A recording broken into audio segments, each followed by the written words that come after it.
बिस्मिल्लाहिर्रहमानिर्रहीम, अस्सलाम वालेकुम। मैं हूं इस्माइल कासिम और आप लोग देख रहे हैं हरफ़े राज़ोर या मकबूल जान के साथ। इलेक्शन कमीशन का जिक्र किया जाए तो उन्होंने प्रिंटिंग रोक दी और दूसरी जो इम्प्लीमेंटेशन करवानी थी 14 मई के इलेक्शंस के हवाले से, तो काम शाम होते नज़र नहीं आ रहे। मुस्तकबिल जो है उसके अंदर बहुत से पहले स्पेकुलेशंस थी कि शायद जो है आइन को इग्नोर किया जाएगा, सुप्रीम कोर्ट को, आला तरीन अदलिया को, मुअज़्ज़ज़ जज साहिबान के हुक्म को साइड पे फेंक दिया जाएगा, वैसा होगा। लेकिन अब तो फैक्ट्स और स्टेट्स भी बता रही है, तो ये सब मामला तो लग रहा है कि 14 के इलेक्शन होते नजर नहीं आ रहे। इलेक्शन कमीशन के बारे में क्या कहेंगे? चीफ इलेक्शन कमिश्नर के बारे में कोई कमेंट कर दें।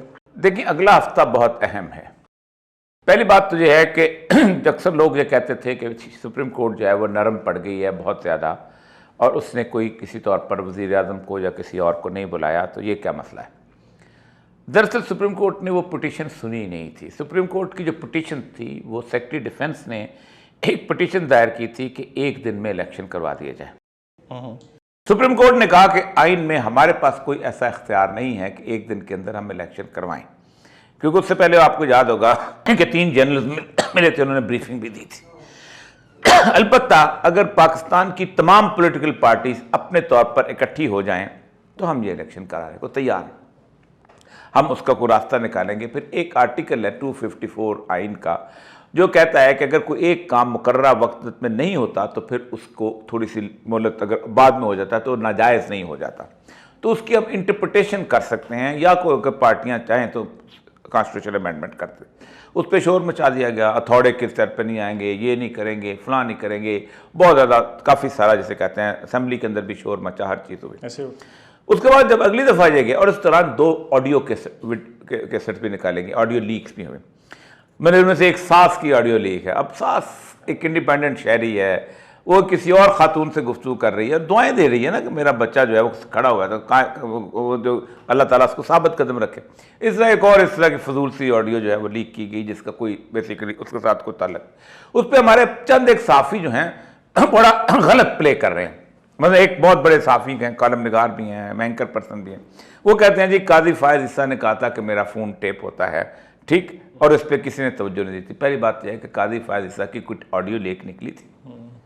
मैं खड़े होकर कह दूं कि मेरा वीडियो ऑडियो टेप होता है तो इसका क्या मतलब है, फ़ोन टेप होता है तो क्या पता चला, ये इल्ज़ाम है ना। साबित किसने करना था? काजी फायज ईसा ने करना था, लेकिन काजी फायज ईसा की कोई ऑडियो टेप नहीं निकली थी, ठीक। इसका मतलब यह है कि जिनकी निकली है उसके ऊपर तो आप कर सकते हैं ना, उसके ऊपर तो ठीक है, बिल्कुल ऐसे। तो ये काम करने के बाद अगले दिन जब सुप्रीम कोर्ट में पहुंचे, सुप्रीम कोर्ट ने अभी तक ऑर्डर जारी नहीं किया। उन्होंने कहा कि आप खुद करो, ये मौलाना फजल रहमान कह रहा है थोड़ा नहीं कर सकते, ज़बरदस्ती नहीं कर सकते, एक आदमी को खुश करने के लिए आप जाओ जहन्नम में जाओ, जो मर्जी करो, सब कुछ हो, जो हमारा 14 में एक फैसला बरकरार है। उसके ऊपर इनके पाँव कांपने लग गए, क्या कहते हैं, कांपे टांगे वो इन्होंने फौरन उस दिन का शाम को 4 बजे मिल रहे हैं। और आपको याद होगा 6 बजे इजलास शुरू हो गया और जिसमें पीटीआई के लोग भी आ गए, दूसरे भी ये इजलास जो है इसका आगाज हो गया। अब इस आगाज के बाद जो आगे चीजें उसको अलग डिस्कस करेंगे।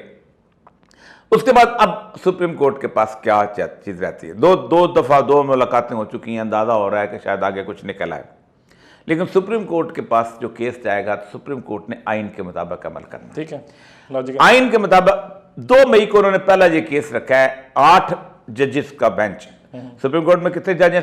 15 हैं।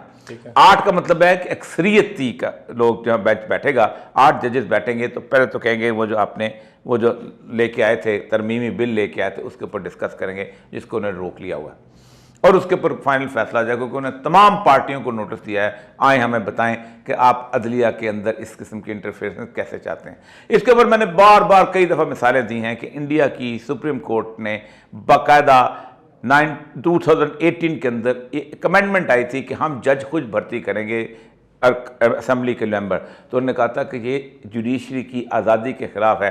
उन्होंने अमेंडमेंट ख़त्म कर दी थी। ये तो बहुत बड़ी बात है कि ये तो छोटा सा अपने आइन का कानून पास किया, तो अमेंडमेंट भी खत्म हो सकती है आइन की अगर वो आइन के बुनियादी ढांचे यानी बेसिक स्ट्रक्चर के खिलाफ है। और बेसिक स्ट्रक्चर कहता है इंडिपेंडेंस ऑफ द जुडिशरी। उसके बाद इन्होंने बड़ी बड़ी तकरीरें की, बहुत ज़्यादा तकरीरें की। अब वो तकरीरें भी खुलेंगी अगले हफ्ते। उसकी एक वजह यह है कि आइन के अंदर 204 एक सेक्शन है जिसके अंदर काफ़ी लंबा सेक्शन, ये सेक्शन है कंटेम्प्ट ऑफ कोर्ट, कि अदालत जो है कंटेम्प्ट ऑफ कोर्ट के तहत पूरी पार्लियामेंट को अपने सामने खड़ा कर सकती है, क्योंकि आइन में लिखा है कि तौहीन अदालत नहीं हो सकती, लेकिन तौहीन पार्लियामेंट का एक लफ्ज भी नहीं है, क्योंकि पार्लियामेंट की तौहीन अगर हो जाए तो पार्लियामेंट में तो रोज बैठ के एक दूसरे को मां बहन की गालियां दे रहे होते हैं। वो कहता है तुम फलां है, वो कहता है तुम फलां है, तुम्हारी माँ ऐसी तो तुम्हारा बाप ऐसे। तो जो लोग खुद ही अपनी तौहीन करने के खासी आती हों, जहां डंडे चलते हों, सब कुछ हो, उनकी कौन दुनिया में इज्जत कौन से होगी। इसीलिए दुनिया की किसी भी पार्लियामेंट में पार्लियामेंट की तौहीन का कोई कानून नहीं है। वो कहते हैं, वो सिकंदर मिर्जा ने कहा था, बदमाश उठ के आ जाते हैं और हमें इनको ठीक करना पड़ता है। तो एक तो वो उन्होंने बढ़के वहां पब्लिक में लगाई और सुप्रीम कोर्ट के सामने हाथ बांध दिए। जी जरूर, ठीक, जी हजूर सर हम कर रहे हैं। हम तो मिले थे, हम तो पेशावर गए थे उससे मिलने के लिए, वो क्या नाम है स्पीकर जो था उसका KPK का, उससे मिलने गए। उसने कहा मुझे नहीं, शाह महमूद को, उसने कहा शाह महमूद से मिले, नहीं मिले। तो अब ये आए बादशाह की सूरत हाल है। सुप्रीम कोर्ट ने एक ऑर्डर किया था 21 अरब रुपया जो है उनको दे दिया जाए। इलेक्शन कमीशन का बहाना यही है कि 21 अरब रुपया जो है वो नहीं मिला, इसलिए हम नहीं कर सकते। तमाम इलेक्शंस जो हैं वो क्रेडिट पे होते हैं। मतलब नंबर एक ये है कि आप प्रिंटिंग प्रेस को दे देते हैं, गवर्नमेंट की लायबिलिटी होती है, गवर्नमेंट की सॉवरेन गारंटी होती है, गवर्नमेंट को पे करना होता है। आप इलेक्शन कमीशन हो, आपको 222 के तहत इख्तियार हासिल है कि आप जिसको चाहें वो आप पे अमल करेगा। तो आप एक ऑर्डर दे दो, वो गवर्नमेंट को पे करना पड़ेगा, कहेगा सप्लीमेंट्री ग्रांट में हम इसको कर देते हैं। इसी तरह जितने लड़के आएंगे वो सारे गवर्नमेंट मुलाजम होते हैं, स्कूल टीचर, ये उनकी सिर्फ एक दिन की TADA होता है, वो आप दे सकते हैं। तीसरा ये होता है कि आपने गाड़ियां लेनी है। हम खुद गाड़ियां लोगों की पकड़ते होते थे, महकमों की लेते होते थे, उससे एक गाड़ी भी किराए पे कभी इलेक्शन कमीशन के लिए, इलेक्शनों के लिए हमने नहीं ली। हमेशा पकड़ी जाती थी, आम आदमी की पकड़ी जाती थी, महकमों से ली जाती थी। ज़्यादा मसला था फ्यूल का, वो भी पेट्रोल पंप के साथ बात की जा सकती है कि हम लायबिलिटी, तो आप लायबिलिटी क्रिएट करके भी इलेक्शन करवा सकते हैं। लेकिन ये सवाल कल वहाँ पर उनके सुप्रीम कोर्ट ने पूछेगा। और एक और बड़ी अहम बात की जाती है कि सुप्रीम चीफ इलेक्शन कमिश्नर साहब जो है, ये इनके ऊपर किसी किस्म का एक्शन नहीं लिया जाता, क्योंकि ये एक कॉन्स्टिट्यूशनल पोस्ट है। बिल्कुल है कॉन्स्टिट्यूशनल पोस्ट अपनी जगह, लेकिन क्रिमिनल ऑफेंस जो है वो रहता है। कंटेम्प्ट ऑफ कोर्ट एक मुजरमाना काम है, क्रिमिनल ऑफेंस है। ये ऐसे ही है कि अगर आप अपनी बीवी को एक जज कत्ल कर दे तो क्या उसको जज को गिरफ्तार नहीं किया जाएगा? किया जाएगा। क्या अगर एक चीफ इलेक्शन कमिश्नर जो है अपने एक सबॉर्डिनेट को सेक्सुअल हरासमेंट करे तो क्या उसको पकड़ा नहीं जाएगा? यकीनन पकड़ा जाएगा। तो चीफ इलेक्शन कमिश्नर साहब की ज़ात बाबरकत जो है, वैसे भी कमाल की ज़ात बाबरकत है। कमाल के आज मुझे हमारे दोस्त हैं खालिद नमूसा, वो पूरा वो कहानी सुना रहे थे कि एक बेचारा 25वीं कॉमन का आदमी होता था, इनको एक घर GOR में मिला हुआ है। उस GOR के घर के अंदर ये रहते थे, उनको लॉट हो गया। उस बेचारे ने कभी शूं शां किया कि खुदा के लिए मुझे अपना मेरा घर मुझे दो। इस पे ये नाराज़ हो गए। इनकी बहुत ज़्यादा पहुंच थी, ज़ाहिर बात है वज़ीर आज़म भी इनका ज़ईद मेहदी साहब के थ्रू था, उन्होंने उसको बलूचिस्तान भेज दिया और आज तक उनको 3-4 साल हुए रिटायर हुए हैं।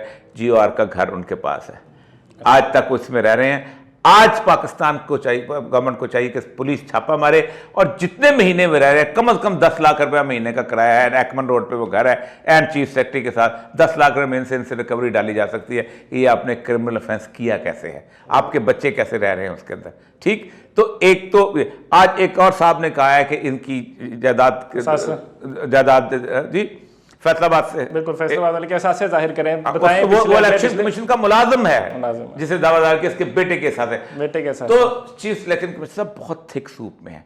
उसके साथ साथ प्राइम मिनिस्टर साहब भी थिक सूप के अंदर है, क्योंकि बुनियादी तौर पे इलेक्शन कमीशन के जितने फंड्स होते हैं, ये फंड्स रखे जाते हैं consolidated fund, federal consolidated fund के अंदर। कंसोलिडेटेड फंड वो होता है जहाँ दुनिया जहान से मतलब कस्टम की ड्यूटी के पैसे आ रहे हैं, इनकम टैक्स के पैसे आ रहे हैं, दूसरे पैसे आ रहे हैं, वो इकट्ठे रखे जाते हैं। उनमें से सूबों का हिस्सा दे दिया जाता है, डिफेंस का हिस्सा दे दिया जाता है, बाकी चीज़ों का हिस्सा दे दिया जाता है। लेकिन जो ज़रूरी अखराजात हैं उनके लिए पैसे रख दिए जाते हैं। वो किसी गवर्नमेंट उस पैसों को नहीं रोक सकती, लेकिन उन्होंने स्टेट बैंक को कहा। अब वो स्टेट बैंक का मसला भी खत्म है। फिर इन्होंने एक बड़ी चालाकी की थी कि पार्लियामेंट में चले गए थे, कैबिनेट ने कहा था हम पैसे देने को तैयार हैं। तो एक आइन का आर्टिकल है 91(7), उसके तहत अगर आपका फाइनेंशियल बिल जो है वो अप्रूव ना हो तो आप मैंडेट खो देते हैं। तो इसका मतलब यह है कि आप प्रेसिडेंट ने, इसीलिए शहबाज शरीफ ने जल्दी जल्दी दोबारा जो है वो वोट ऑफ कॉन्फिडेंस दिया कि मैं बच नहीं पाएंगे। तो अगला हफ्ता बहुत अहम है इन सारे मामलात के अंदर, और साथ साथ बाकी चीज़ें भी चल रही हैं। और उसके बाद से कंक्लूजन से पहले मुज़ाकरात कहाँ गए? हुक्म नहीं था, तजवीज़ थी, लेकिन फिर भी मुज़ाकरात कहाँ तक लेकिन मुज़ाकरात जो है उसके ऊपर मैं सिर्फ एक ही मशवरा भी देना चाहता हूँ कि मुज़ाकरात क्यों होने चाहिए और कैसे। लेकिन इस वक्त जो लोग हैं मुज़ाकरात साइड पे, क्योंकि मुज़ाकरात का कोई ताल्लुक सुप्रीम कोर्ट के साथ नहीं है, मुज़ाकरात का कोई ताल्लुक इलेक्शन कमीशन के साथ नहीं। अगर दो कैंडिडेट जो हैं एक हल्के के अंदर मुज़ाकरात कर रहे हैं तो क्या इलेक्शन कमीशन उनके मुज़ाकरात का इंतजार करेगा? वो तो बैलेट पेपर लेके जाएगा और उसने कर देगा, वो तो कानून के मुताबिक करना है। मुज़ाकरात का काम आपका क्या है? तो इलेक्शन कमीशन ने अगर रोका है कि आप मुज़ाकरात का इंतजार कर रहे हैं तो उन्होंने एक क्रिमिनल एक्टिविटी की। यही सुनना चाह रहा था मैं, क्योंकि सुप्रीम कोर्ट ने बड़ा क्लियरली कहा था हमारा हुक्म नहीं है, तजवीज़ है, आपने करने हैं करो, नहीं करने ना करो। जो हुक्म है वो 14 मई का था, अगर आप वो नहीं करते या उसको आप इनकारी करते हैं तो फिर लगती है कंटेम्प्ट ऑफ कोर्ट। और जितनी आपने बाहर भड़के मारी हैं, अंदर जाके जी हजूरी की है उस पर, और ये सबने बड़ा क्लियरली बताया कि थिक वाटर्स के अंदर, थिक सूप के अंदर कौन कौन है इस टाइम। इलेक्शन कमीशन भी, वज़ीर आज़म साहब भी, और मौजूदा PDM की, और ये सारा जो मुरब्बा इनका मिले जुले का। उम्मीद करता हूँ आपको शो पसंद आया होगा। इस्माइल कासिम को इजाज़त दीजिए, अपना बहुत सारा ख्याल रखिए। अल्लाह हाफ़िज़।